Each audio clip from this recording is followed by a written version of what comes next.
La mer qu'on voit danser le long des golfes clairs a des reflets d'argent. The Ocean World of Jacques Cousteau. Jacques plunges into the water. Fish and other sea creatures swim slowly by him. I love it down here. I mean, you could have guessed that, right? People don't usually devote 20 years of their life to something they don't love. Or maybe they do. Huh. That's sort of deep, actually.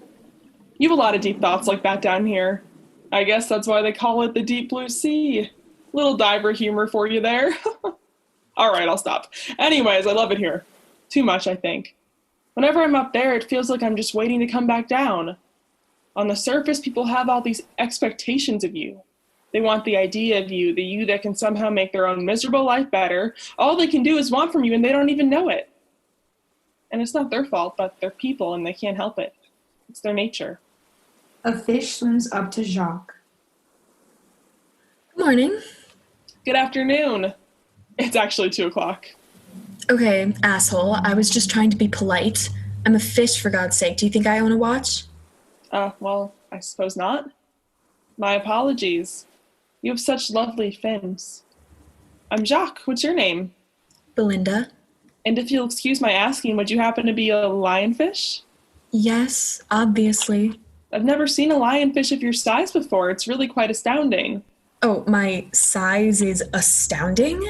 Pardon my French, monsieur, but fuck off. Belinda flips Jacques off before swimming away. Jacques watches her leave peacefully, smiling to himself. That's what I love about fish. Fish don't care if you're Jacques Cousteau. Fish don't even know who Jacques Cousteau is. Actually, some do, further west. They were losing their minds to get into my documentary, The Silent World. Are you familiar with it? It doesn't matter. Fish will just tell it to you like it is, and I appreciate that. I know, this guy really loves fish. Maybe that makes me a weirdo, but I don't really care. It's not that I want to be a fish, but if I had an oxygen tank that lasted forever, I could see myself leaving it all behind, joining a school of fish, meeting a nice fish, and swimming off into the sunset. A Pacific barrelfish swims by. Holy fucking shit. Do you see her? Oh my god, I'm like freaking out right now. The fish swims back and forth in front of the rock, not noticing Jacques. I must talk to her, like I have to. I just don't want to come on too strong or scare her off. I should be a pro at this by now, I know, but I still get nervous. I've got to do it, though. It's one of those things I'll just kick myself for if I chicken out. Hi there. Oh, hello. How do you do? I'm fine. Why were you hiding behind that rock? I wasn't hiding. I was just, resting and happened to be behind that rock. I couldn't have known you were going to show up, so how could I have been hiding from you? I mean, I don't know. It just looked like you were. Well, how's your day been so far? Yeah, I don't know. It's been fine. I'm sorry, but who are you exactly? I don't tend to see many humans down here. My name is Jacques. I'm a diver and filmmaker, but that's not important. What's your name? Francine. It was nice meeting you, Jacques, but I'm afraid I must be going. No, don't go! I'm sorry, but you're a complete stranger, and a very strange one at that. Why shouldn't I go? Because if you go, who knows if our paths will ever cross again? And to never see a face as beautiful as yours again, well, I simply can't bear the thought. That's sweet, I guess. Look, I really do have errands to run, but if you want to swim alongside me for a while, go ahead. It shall be my pleasure. So indulge me, Francine. Please tell me more about yourself. Well, I suppose I could. I'm from the North Reef. I'm 6 years old. That's fish years, not human years. I love to travel, and my favorite food is krill. And are you currently single, Francine? Excuse-moi, I certainly don't see how that's any business of yours. Oh, please, pardon-moi. But with scales as stunning as yours, I can't be the first to ask. I just met you hardly 5 minutes ago. Why do you need to know anything about my love life? Because I think I'm in love with you. What? I don't even know what to say. You're so unique, so different from the other fish. The energy you radiate is just magical. I can't find the words to describe your appeal because it leaves me speechless. I No one's ever said that to me before. I can't lie, Jacques, you're pretty attractive, but I can't date a human. That would be crazy. That goes against every rule of society. But Francine, What? rules were meant to be broken. Jacques! Jacques kisses Francine. Wow. What is it? It's true. Humans are good kissers. Marry me? Yes. They kiss again. Can I take a video of you, Francine? Why? Well, my oxygen tank won't last forever. Of course, when I must go up to the surface, I'll simply change it as fast as I can before coming back down to you, my love. But while I'm up there, I would love to have something to remember you by. I suppose that makes sense. Thank you, darling. Jacques whips out his camera and records Francine doing a little swimming dance. Perfect. Francine and Jacques swim together. This is lovely, isn't it? Swimming through the sea, a Pacific barrelfish by my side. I mean, what more could a guy ask for? They keep swimming. Francine, Francine, Francine. Francine is so... I mean, she has such a certain je ne sais quoi, right? They keep swimming. Francine, my love, my poor human legs are becoming tired. Please, keep swimming. I'll just rest here a while. Okay. That Francine. Not a fish of many words, I guess. Feels like I'm talking to myself out here. Don't get me wrong. She is beautiful. But it seems like we have less in common than I originally thought. We have so little to talk about. I feel just as lonesome as before. And it's not even like sex can save our relationship. You see, you can't fuck a fish. You can't even really touch them. It damages their scales, and trust me, you do not want to see a dying fish with all their scales coming off. It's so gross and just traumatizing. You never get the image out of your head. Jesus. Oh, do pardon me. I seem to have gotten carried away again. But when you're seeing a fish, all you can really do is kiss. Which I don't mind. It's like edging. The best part is what you can't have. Francine swims by and touches her fin to Jacques' outstretched finger. How do you fare, my love, my queen, my sun, my moon, and all my stars? Oh my fucking God, did she take a Buddhist monk's vow of silence or something? Don't judge me, but I really don't think I can do this anymore. I just can't, okay? Sugar Plum, I think I need to go back up to the surface. My oxygen tank is so very low. You understand, of course. I'll be back down in a jiffy. Jacques kisses Francine goodbye. He waves and smiles as he floats up to the surface. Bye, Jacques. I love you. Francine swims back and forth for a while. Jacques? Jacques? Jacques? You're not coming back, are you?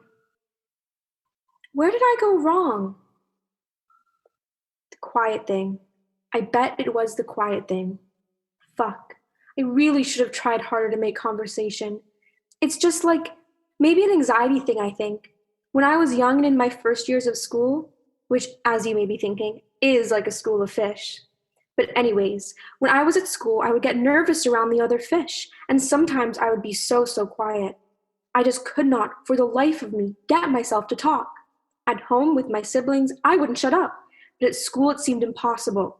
I would be sitting at lunch, following the conversation, laughing when someone said something funny, smiling, making that little sigh noise like, ah, and all that. But when I had my own thought, it would take an eternity for me to say it. I'd be thinking like, come on, you can do it. And, you seem like a freak because you never talk, can you please fucking speak? And then by the time I was finally about to talk, I realized the conversation had totally moved on. I know I must have come off as so weird to people. Made everything hard. Classes and making friends especially sucked. The only person I talked to for a while was this eel Jeremy. He was my neighbor down the coral, 2 years younger, and like a little dorky, so I guess there were no stakes. We told each other everything, and when I got a little older, I began to find a few more people I could be comfortable around. I never talked a lot, but I made myself talk more, and it got easier. It just comes up from time to time, though. Obviously, always the least convenient times. I just find myself around people I don't really know and who don't really know me, and I become suddenly hyper aware of it. In that moment, I can't see beyond the unfamiliarity to the potential of the relationship. If I'm lucky, the person sticks out the quietness and we get to the other side. If I'm not lucky, I just end up kind of alone and hopeless and quiet. Jacques comes out of the sea, shaking off water, pulling his mask and gasping for air. Margo, Jacques' lab partner, approaches. Bonjour, Jacques. Bonjour, Margo. Did you get what you wanted? No, but I never really do I? You didn't get that footage? Oh, the footage. Never mind me, I got the footage. Oh, you seem so sad. It seemed like you hadn't, which would be surprising. I mean, Jacques Cousteau is the best of the best. I don't know. I feel like the worst of the worst. Oh my God, are you crying? It's just the salt water. I don't think salt water makes you cry like that. Are you all right? No, but I mean, who cares? Do you want to talk about it? You wouldn't understand. Okay, well, I'll just leave you. You have a cigarette? Yeah. Would you prefer to do the lab reports tomorrow morning? Yeah, I'll just do them over the phone. I need a day off. All right. I'll just let the crew know. We can't reschedule that big dive on Wednesday, though. I know.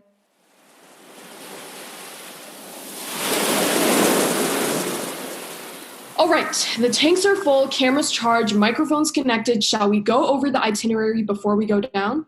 Yes, let's. So, we'll first scope out the radius, adjust camera lighting, taking in the sea life. And then? Split up and wait for the fang tooth. Walk each other when we locate, then get shots of the fish, shots of you with the fish. If we see something else that would be good for the jock, or we can't get a stable view of the fang tooth, walk you over and decide if we'll change the plan. Yes, I like to leave room for spontaneity. That's kind of my thing. I understand, but the fang tooth hasn't been captured on video before, so capturing it would really make the doc. I think that should be our priority. All right, Margo. What? Jacques, I'm only trying to make sure we're on the same page. Otherwise, this is a waste of time. No matter what, it's not a waste of time, okay? This is my lab. As you well know, I prefer to dive alone. I'm letting you come along. You should be learning from me, not questioning me. Jacques, I don't know what you want from me. I started work with you right after grad school. I come in early and stay late. I haven't messed anything up whenever I occasionally do get to come on dives, but nothing is ever good enough for you. I'm just a person. You don't have that twinkle in your eyes. You don't have the passion for the sea, and I thought maybe it would come with time, and it just never does it? I am passionate. I put my whole life into this. I do all the research for you, so all you have to do is show up and dive. I deserve to be here, Jacques. You might be famous, but that doesn't mean you've earned it. It's convenient then that I don't really care what you think. Let's get this over with, Margo. Yeah, let's. They put their masks and snorkels on in silence, then jump into the water and descend. They then begin to swim around and scope out the area. They swim in 2 different directions. I know. You're thinking, did he really just say that? Or at least you think that what I'm thinking. But I'm actually not that surprised. He said, or at least hinted at shit like that for years. It's fucked up, but it makes me wonder, like, if I'm so dispassionate, why did you even hire me in the first place? A younger Margo sits on a picnic blanket reading a Jacques Cousteau book. Jacques walks by, listening to his iPod. He notices Margo reading his book and tries to sneak glances at her while playing it cool, but trips over a rock and eats shit. Fuck! Oh my God, are you okay? Yeah, I'm fine. Are you sure? That looked pretty rough. Are you laughing at me? Oh no, oh my gosh, of course not. Because it kind of seems like you saw me fall and you laughed at me. Oh no. It's understandable. I mean, if I had witnessed that absolute travesty, I don't think I could have not laughed. I mean, pardon my French, it's pretty fucking funny. So, maybe I did laugh? Just a little bit. Aha. I just can't help it. I think people falling is possibly one of the funniest things ever. You're evil, just as I suspected. I honestly think I am. Like, not only do I think it's funny, I feel lucky to have been in the right place and time, or even just to be looking in the right direction to have seen them fall. That is just absolutely sinister. I know. I'm confiding in you, though, so don't tell anyone. I'll try not to. Well, don't say you'll try not to. Say you won't. But what's in it for me? I mean, I currently can't think of anything, so nothing? Is that an enticing offer? Not really, no. Sorry. I'm Jacques, by the way. Margo. Jacques continues to swim alone. The lights change. A glowing orb appears. Holy fuck. That can't be. That looks like a rare phosphorus bioluminescent pearl. But they're super, super rare. Never seen one even in a photograph, only illustrations. I kind of thought they were a sea myth, like mermaids. Jacques swims up to the pearl and gently picks it up. They say these make you like trip balls if you eat them. But if you eat them, you're ingesting something super rare, which maybe means you're contributing to their extinction. Which is kind of fucked up if you think about it. No, it's actually super fucked. Jacques stares longingly at the orb. Shit. I've just been so depressed lately. I would really like to escape my problems. Maybe I've been depressed my whole fucking life, but I didn't want to admit it. Young Jacques sleeps. His father and older sister fold laundry in the other room. Young Jacques wakes up, unsure of where he is. As Jacques wakes up, he overhears. I'm tired, Papa. Can't I go to sleep? I'm sorry, but these clothes aren't going to fold themselves. But Jacques is asleep. Why doesn't he have to help? Jacques is just a little boy. He needs more rest than you.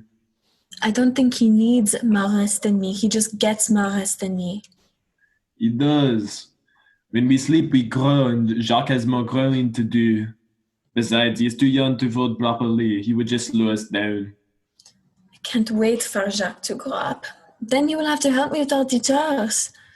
What do you think he'll be like when he gets big? I don't know. I think he'll be smart. Hopefully. Right now, he is so slow to understand when I ask him anything. And he'll be less weak than he is now. You know, the other day he tried to help me fetch water from the well. When he lifted the pail, it was so much heavier on him, he fell over right away. And the water spilled everywhere. He soaked and he got so cold, he shivered the whole rest of the day. What a silly little boy. He makes me worried. When we swim in the sea, even the gentle waves knock him over again and again and again. He gets too tired to tread water, and the water gets into his mouth, and I have to make him get up before he drowns. Still, he swears he knows how to swim. He thinks he knows how to swim. What do you mean? Seems like he doesn't even know how to stand in the water. Your mother, she used to swim with Jacques. She would carry him into the water and then let go of him for a few seconds at a time. She said she read about it in a parenting book, that babies will learn to flip on their backs and float if you drop them in the water. She must have forgot a step or something, though, because he never flipped over, just sank face down for a few seconds at a time, until she had to pick him up. I couldn't stand to watch it. I had to make her stop. She just kept trying, and it never worked, and it was just too much for me to see. Was he too stupid to flip over and save himself? It's not about smart or stupid. He was just a baby. But don't stupid babies grow up to be stupid people? And smart babies smart people? I don't think stupid babies grow up to be smart people and smart babies grow up to be stupid people. That just wouldn't make any sense. On second thought, it's rather late. Why don't you go to bed, Sophie? Okay. Good night, Papa. Good night, Sophie. Sophie walks out of the room and gets into bed next to Jacques. Jacques, are you asleep? A little. Okay. Good night, Jacques. Sophie, Do you think I'll grow up to be stupid or smart?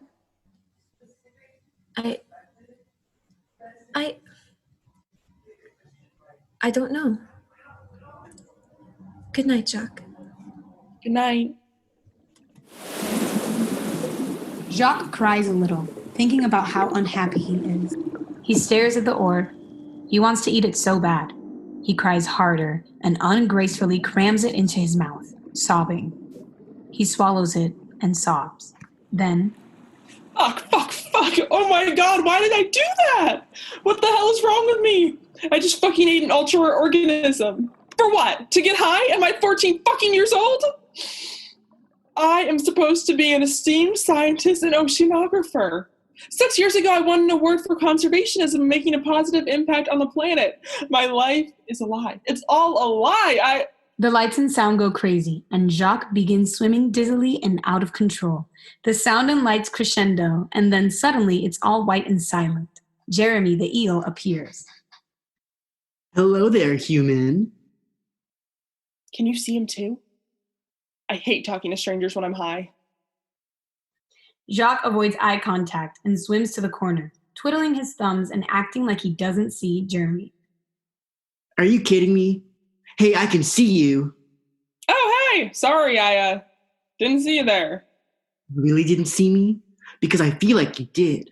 No, I swear I didn't. I am a little, though. You're a little what? I swear, fish are born without a sense of humor. I'm high on drugs. As opposed to something else? Nope, definitely not anything other than drugs. I only get high on drugs, not any natural organisms.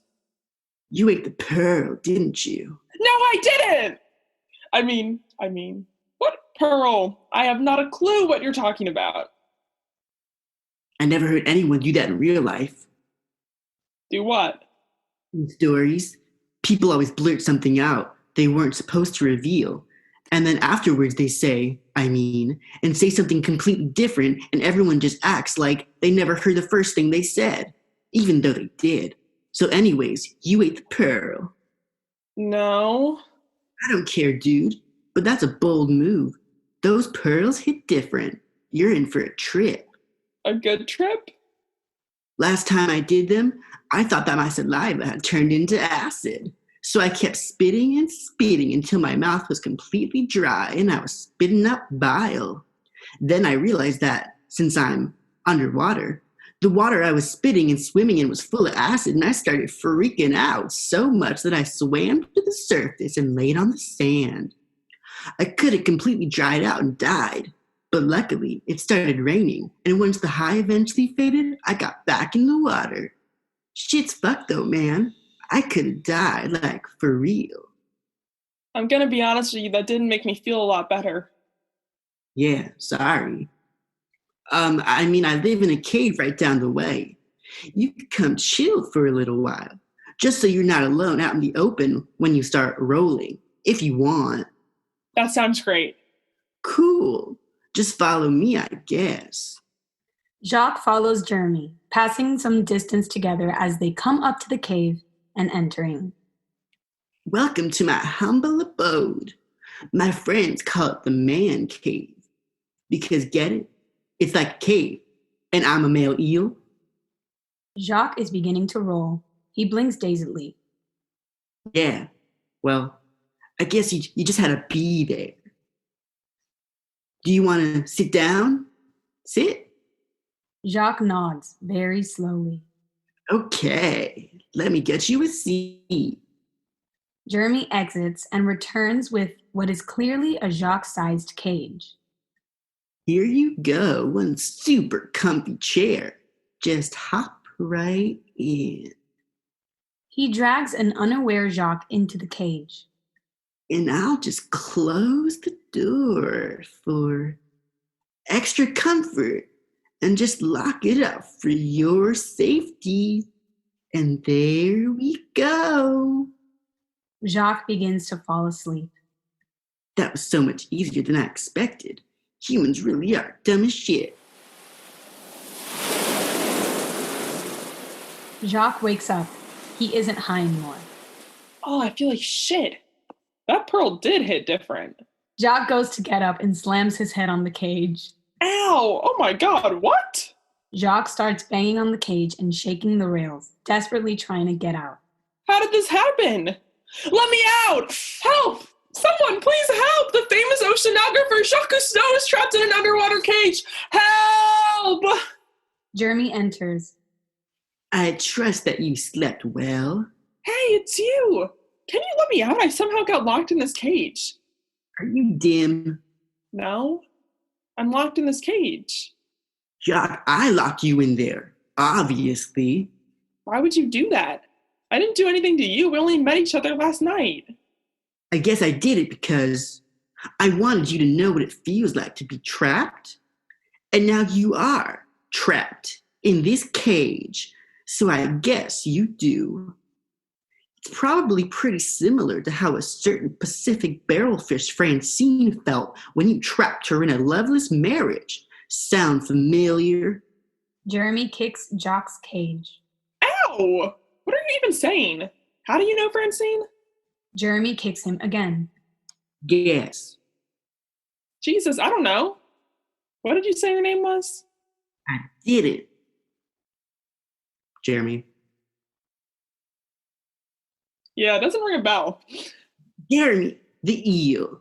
Francine's best friend. Surely she mentioned me? Sorry, I don't think she did. I'm really good with names. Never forget a name. So I would remember. Well, whatever. You broke Francine's heart, and now I'm gonna break you. Oh my! Is that necessary? Sometimes two people, or in this case, a person and a fish, just aren't meant to be together. That surely isn't a crime. You married her, and fish law prohibits divorce. Hold up. Back up track. I married who?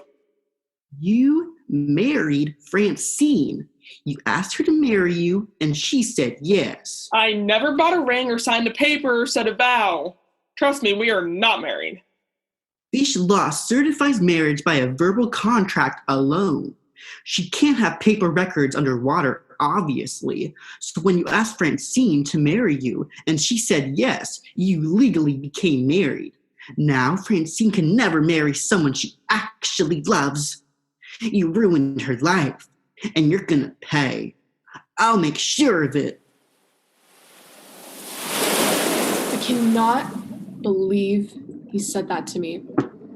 I mean, I can, because he's a stinky little piece of shit. You see, he's had everything handed to him his whole life.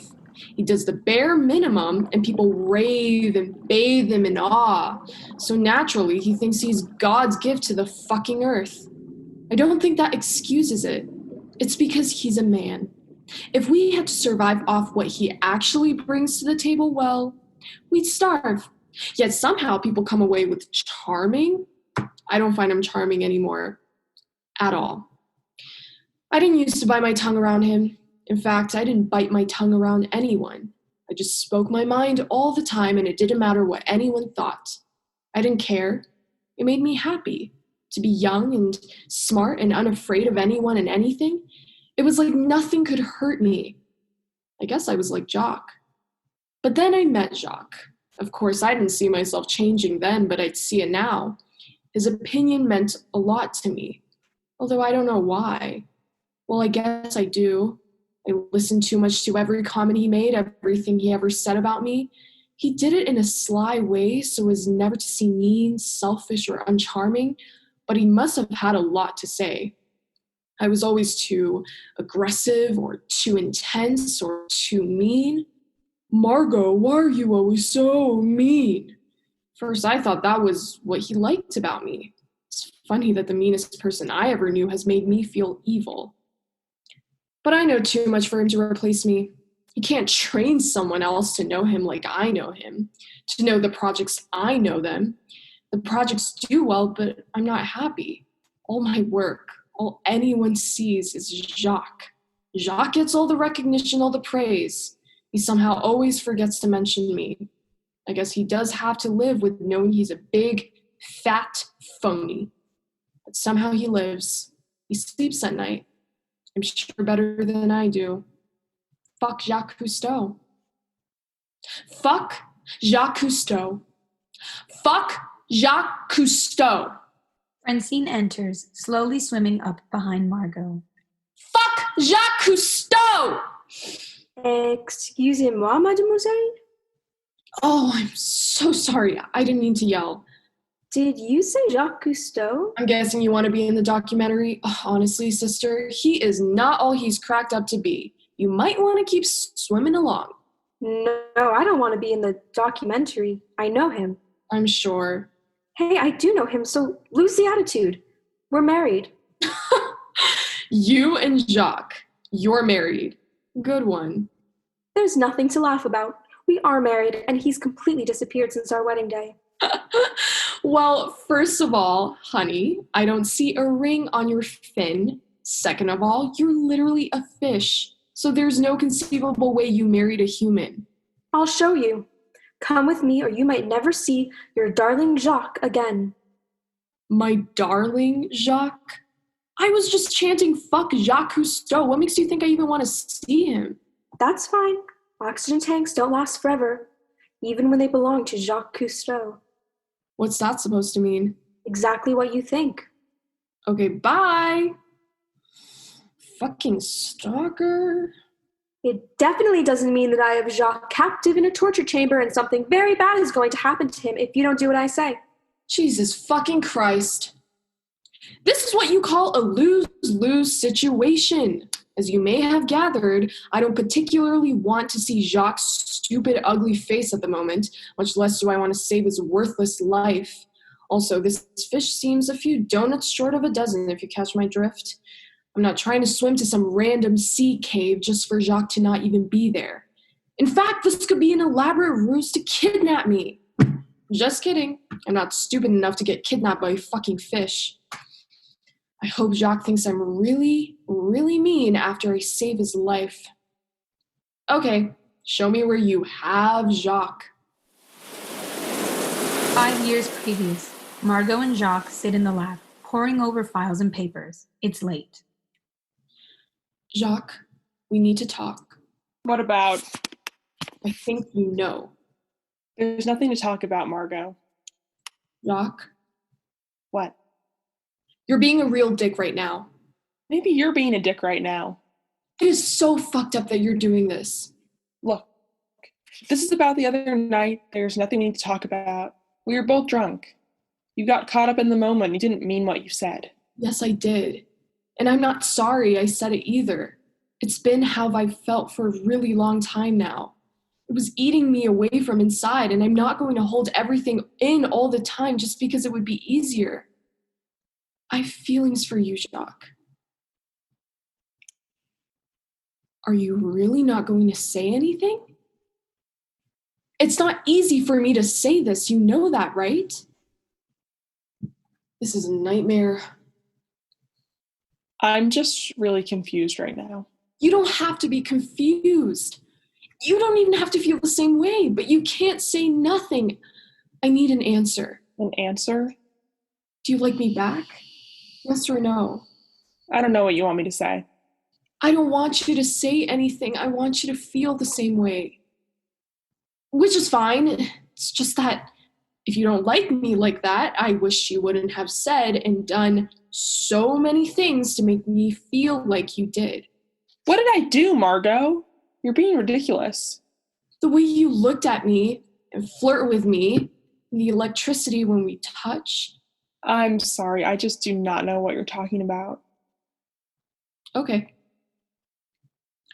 It feels like you set me up to hurt myself. And you don't have to like me, but I did at least think you were my friend, and friends don't do that to each other.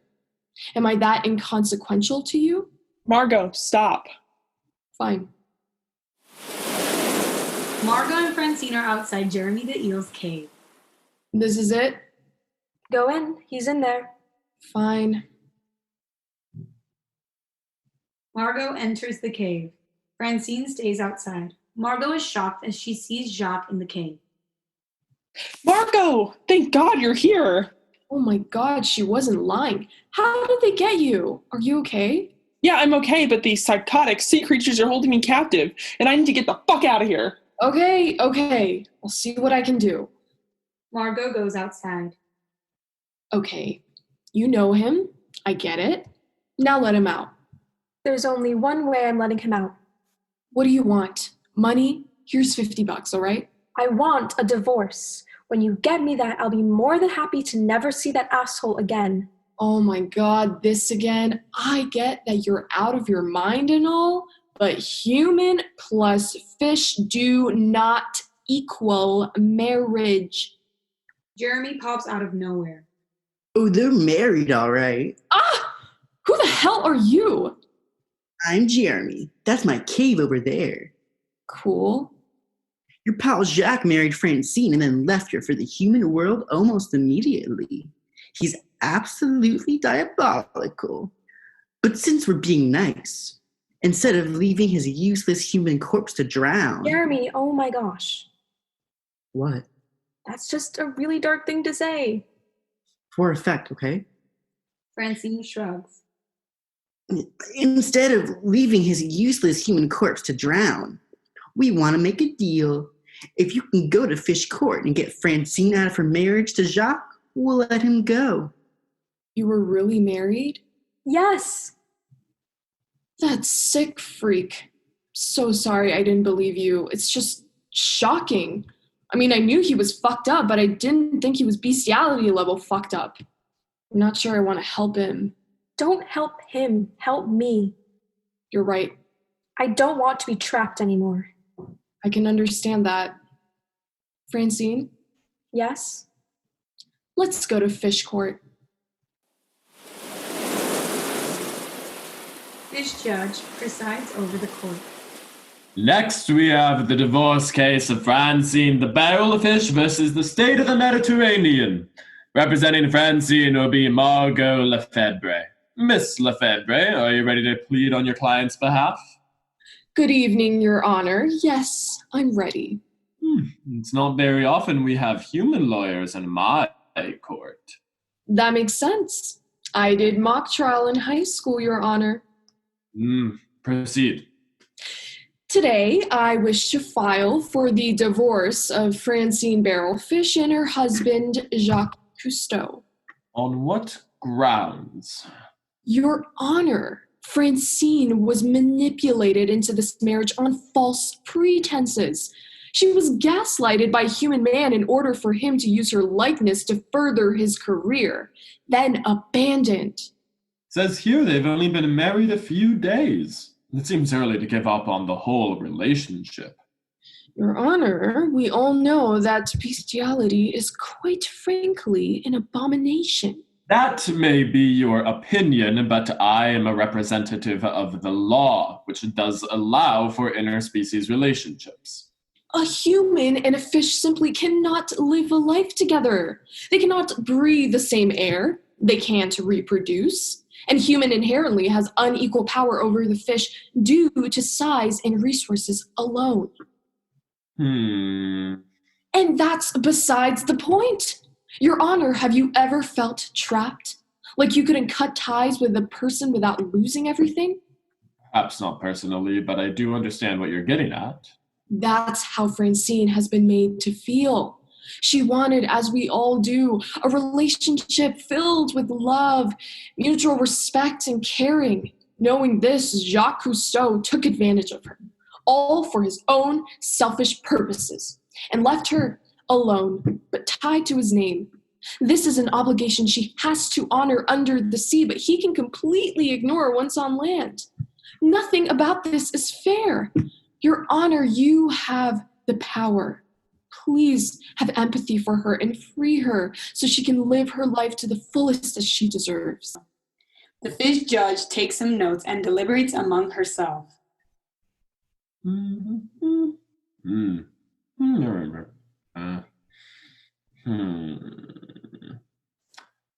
State of the Mediterranean accepts Francine's Barrelfish's appeal for divorce. The marriage of Jacques Cousteau and Francine Barrelfish is hereby terminated. Thank you, Your Honor.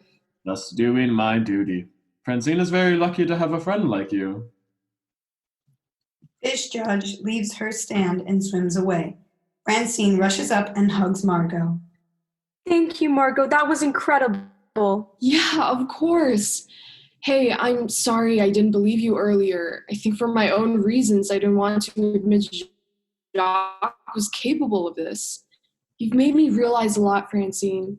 I hope this helps I you. know it will. Thank you, Margo. And now you can be with Jeremy, I guess. What, you mean to hang out? Yeah, sure. Oh, you don't... He seemed like really into you. Does he? Big time. You know, sometimes I think that, but I mostly try to ignore it. Well, I don't think you kidnap a famous oceanographer and hold them captive for someone who you just think of as a friend. At least in most circumstances. Huh. I just think Jeremy's a little, unstable to be in a romantic relationship with. Oh, definitely. I mean, red flag, red flag, red flag. Yeah, all right. Yikes, sorry. You'll be okay, Francine? I will. I guess I'm going back up to the surface. Goodbye. Goodbye. Margo comes out of the water and sits on the beach. It's nighttime. She looks into the stars over the water, deep in thought as she removes her goggles, mask, and wetsuit. Some time passes, and Jacques comes out of the water. Bonjour, Margo. Merci beaucoup, je suis libre. And I couldn't have done it without you. Oui. Well, that was insane. I thought I was going to die down there. And I can't believe they kidnapped me because of fish law. Like, who ever heard of fish law? Jacques, I quit. What? Why? I thought I had to stay here, but I don't. I don't want to, and I'm not going to. It's not for me. Just because I said the sea is not for you. Not the sea. The sea is for me. It's more for me than it ever was for you. Working with you, being around a person like you, is not for me. I'm moving to Paris. I will continue to document and study the sea, and I'll be all right. Actually, I'll be more than all right. Okay. Paris, huh? Water is a little murky. Dans the Champs-Élysées, it's no south of France. Margo doesn't respond. Margo begins picking up her wetsuit and things. Jacques grabs her arm. Well, if I'm ever in Paris, maybe we can get un café? No. No, we can't. I won't. Did I do something? You did a lot of things. You don't treat me like a person. All right, you're being a little... Stop talking. I don't care what you have to say anymore. This will be the last time I see you, Jacques. And that will be the last time I say your name. And that makes me very happy. Margo exits. Jacques opens his mouth to say goodbye, but his sound is covered by the loud crash of a wave. End of play.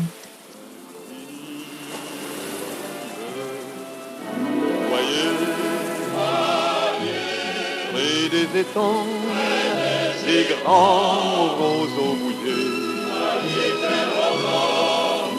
Voyez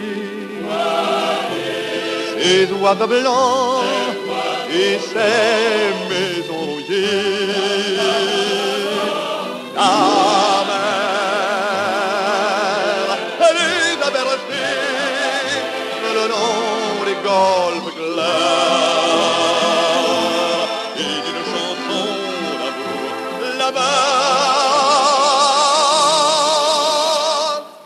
Bercez mon cœur pour la